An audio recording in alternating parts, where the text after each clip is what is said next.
They hand this off to Harris. And he's able to break out of one tackle, but then quickly brought down. Just a 1-yard pickup there, and it'll be 4th down. The Steelers send out their punter now, as he'll punt it away for the 2nd time.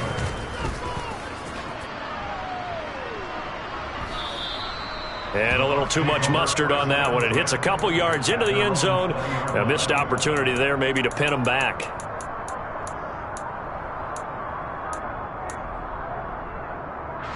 The Bucs offense set to begin their next possession. And, Charles, they're certainly still right in this game, but they need that offense to wake up and in a hurry. Yeah, I like the way you put it. They certainly did seem to sleepwalk a bit in the first half. Now that their defense has done its job, it's their turn now to go out and try and get some points. Looking to throw again on 2nd down. Brady. And he'll be hit as he releases it, and that'll fall incomplete. We've seen these defenses make enough opportunistic plays to keep this one low scoring. Flying around, making plays on the ball, and we see yet another errant throw as a result. Now Brady. It's caught by Mike Evans. And he gets this up to the 34 out of bounds there. That his first catch so far. They've held him under wraps, but he's got a 1st down there. Brady. And just not enough on the throw there. Down around his feet and incomplete. Just what they need, a lecture from me, but subpar offense is what helped get them into this spot. And now they're continuing the trend with incompletions. That won't get them out of it if they don't change something soon. Brady's incompletion on 1st down leads to a 2nd and 10. Here's a play fake as they set up to throw. That's complete to his receiver, Godwin. And brought down, but not before reaching the 45-yard line.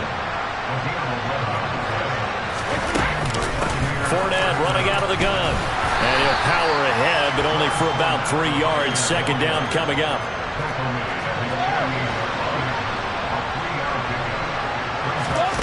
On play action, it's Brady. And my goodness, another interception. Picked up by Jacob Fitzpatrick. And he'll take this across midfield and inside the 45. And I'm starting to wonder, Charles, 5 interceptions, is that the last that we've seen of him? Well, I think that a lot of people hope that's the last they've seen of him in this game, probably including himself. If this were baseball, the manager would have been at the mound already and asked for the ball, and he'd be in there getting a shower. But in football, you might have to go stand on the sideline and watch the rest of it and see if your backup can do any better.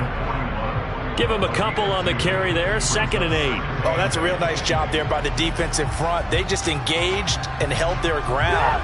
But how about the guy who made the play? We often talk about whether they take a good first step or not. Many times you just don't take any step. Just get your feet moving, get your body going, and then once he made the read, he was able to make the play.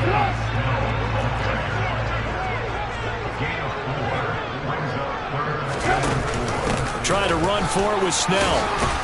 And oh, he's just going to be short here, barely. Maybe by a half a foot. It'll be 4th and inches. Let's give a lot of credit to the offensive line. They've been able to move the ball really well on the ground the entire game. And while that wasn't a huge one, that's okay. They'll take them in short, steady bursts. Boswell's kick is good, and that will extend their lead even further. So they're able to build on things here with a field goal. But, the question is how much longer can they really rely on their defense to pitch a shutout? That's a great question because the guys on the other sideline are saying, give us the ball. We want another shot at this. So, yes, tight game. You'll take the 3. But this game, it's far from over.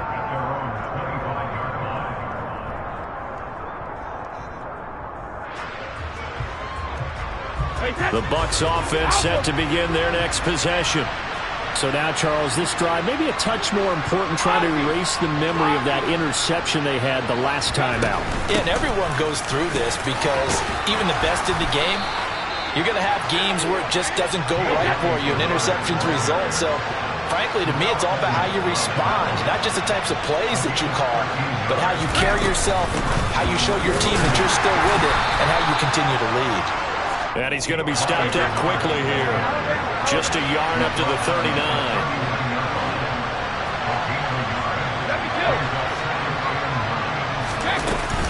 action. Now it's Brady. Over the middle, he finds Godwin, complete. And they'll get him down on the other side of midfield. On play action, now Brady. He completes it to Jones. Broke through some contact, but unable to reach the 40.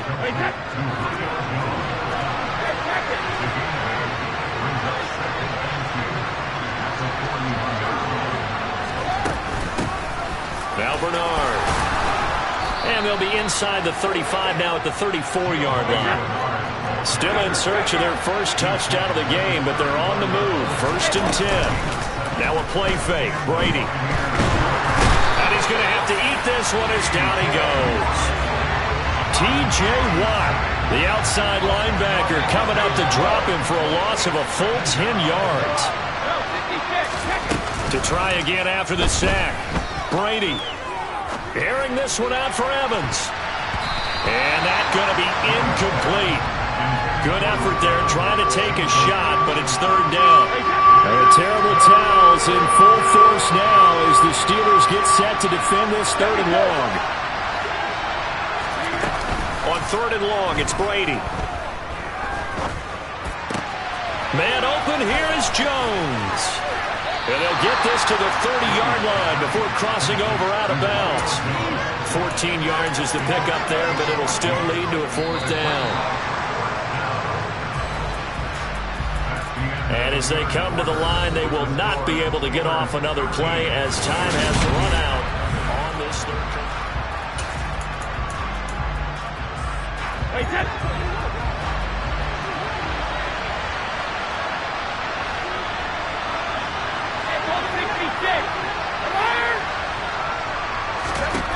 Now Brady, gotta have this one. He'll find Jones again, complete. So this drive going to continue following the conversion on 4th. Here's 1st and 10. Up the gut, Fournette. And they get to him quickly here as he stopped right around the 13. Credit him with a 1-yard gain there to make it 2nd and 9. This is what happens sometimes when you abandon the running game. It's hard to get back to it because once guys get out of that mentality of firing out and hitting people, hard to get them. 2nd and 9.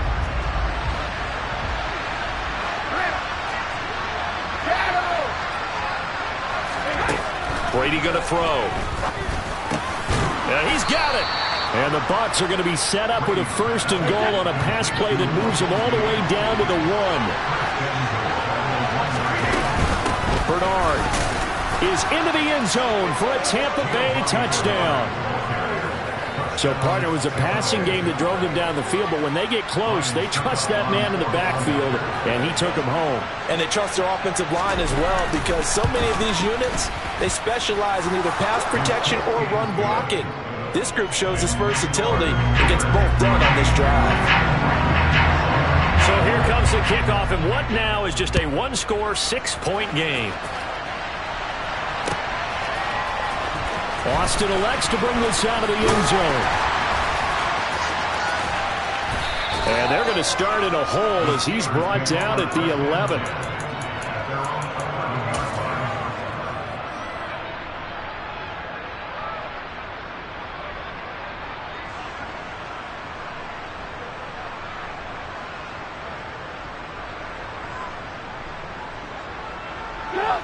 The Pittsburgh offense at the line to start their next drive.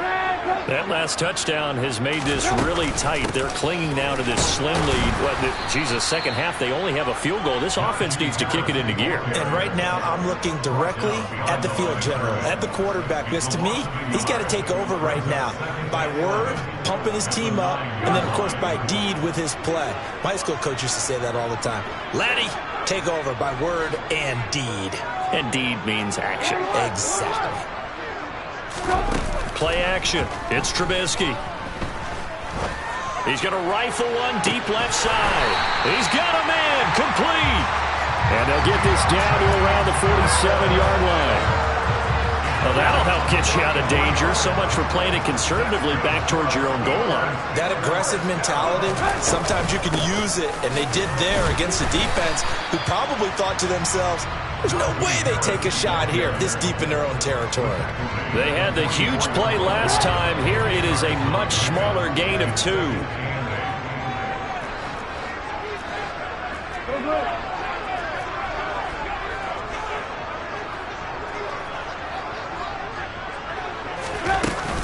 Harris going to get it again on second down.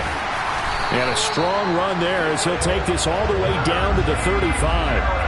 106 yards rushing now as he's done it on 22 carries. And carries like that, that's how they're going to continue to salt this thing away here, Charles, in the fourth quarter.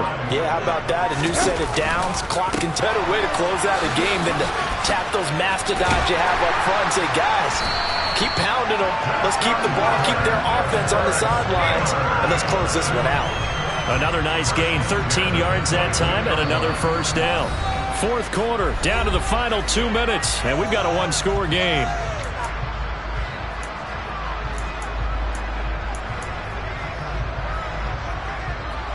And not totally home free yet, but it's looking good as they come up 1st and 10.